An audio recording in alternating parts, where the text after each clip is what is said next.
You just got the text another favor, another need, and your stomach drops. You want to reply, I can't. But your thumb hovers because guilt is already shouting louder than the ringtone. It's that familiar tug of war, isn't it? Sound familiar? You're not alone. Stick around, because in the next few minutes, you'll learn why saying no might just be the most Jesus-like move you make all week. Here's the twist. The Bible never labels limitless availability as love.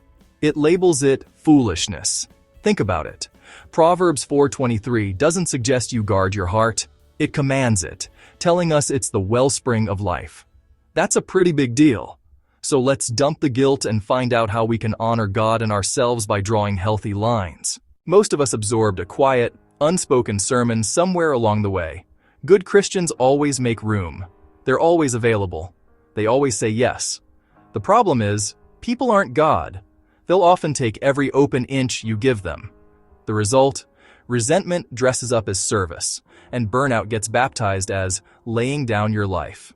We end up depleted, frustrated, and often less effective for the kingdom. Guilt keeps this exhausting cycle spinning because we've mistakenly thought boundaries equal selfishness. But they don't, not at all. They equal stewardship of your energy, your time, your peace, and your very heart. Open your Bible to Genesis, right there at the beginning. Light and dark, land and sea. Before sin ever even enters the picture, God draws lines. He created order through separation, through boundaries. Fast forward to Jesus. Multiple Gospels show him refusing to stay in a town because he needed prayer time. Luke 5:16. He didn't rush to Bethany when Lazarus was sick, waiting 2 days before going. John 11:6. He constantly withdrew from the demanding crowds. If the perfect lover of souls regularly stepped away, prioritizing his communion with the Father and his mission, then maybe your exit isn't rudeness. It's discipleship. God invented fences. We just decide where to place them to protect his good design for our lives and relationships. So how do we actually do this? Here's a simple framework. 1. Get honest with your limits. Take time for honest self-reflection. Pray, journal, ask yourself, what's truly mine to carry right now? If it consistently robs your sleep, drains your peace, or consistently pulls you away from your family or core responsibilities, it probably isn't yours to carry. Discerning your capacity is a spiritual discipline. 1. Relay the line early. Don't wait until you're overwhelmed and resentful. A quick, kind, and clear, I'm not available for that particular request right now, but I hope it goes well, beats ghosting or exploding later. Clarity prevents misunderstanding, and kindness softens the message. 1. Choose love without rescue. This is huge. You can provide a meal train gift card instead of cooking a full meal when you're swamped, or offer a listening ear for a set time without loaning cash again if that's an unhealthy pattern. Compassion doesn't require self-erasure. It requires wisdom and discernment about what truly helps and what enables. If this is reframing things for you, if it's sparking a little hope, please smash that like button so more guilt-ridden helpers can trade exhaustion for empowerment. And hey, drop a quick grace frame in the comments so I know you're with me in getting this message loud and clear. Let's be real. Sometimes we should feel bad. But there's a crucial difference between guilt and conviction. Guilt says, you're bad for saying no. It's often a vague, nagging feeling that keeps you stuck in unhealthy patterns. Conviction, on the other hand, says, check your motive. Is this truly honoring God? One keeps you stuck in shame. The other keeps you holy and aligned with God's will, prompting growth.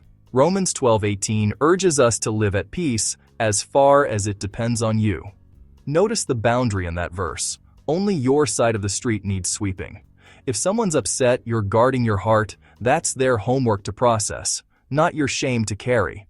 You're probably thinking, but what about this? Let's hit some common pushbacks head on.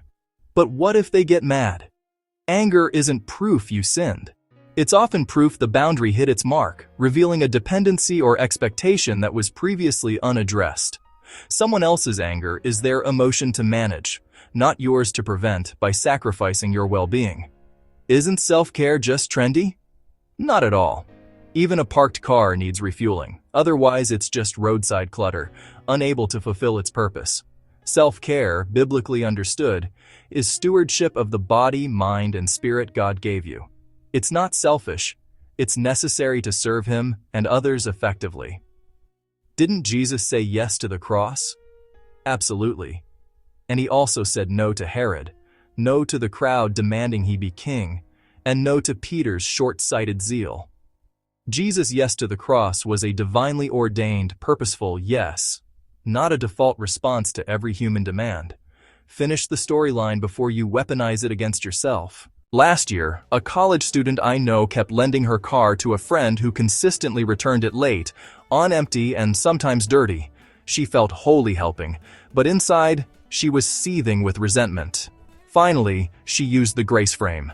"Hey, I value our friendship, but my car isn't available for lending anymore. It's too much for me to manage." The friend cooled off, then eventually apologized, acknowledging her own thoughtlessness. They're actually closer now because honesty beat quiet resentment. Boundaries clarify who respects you and who merely needed you for their own convenience. So, can Christians set boundaries without feeling guilty?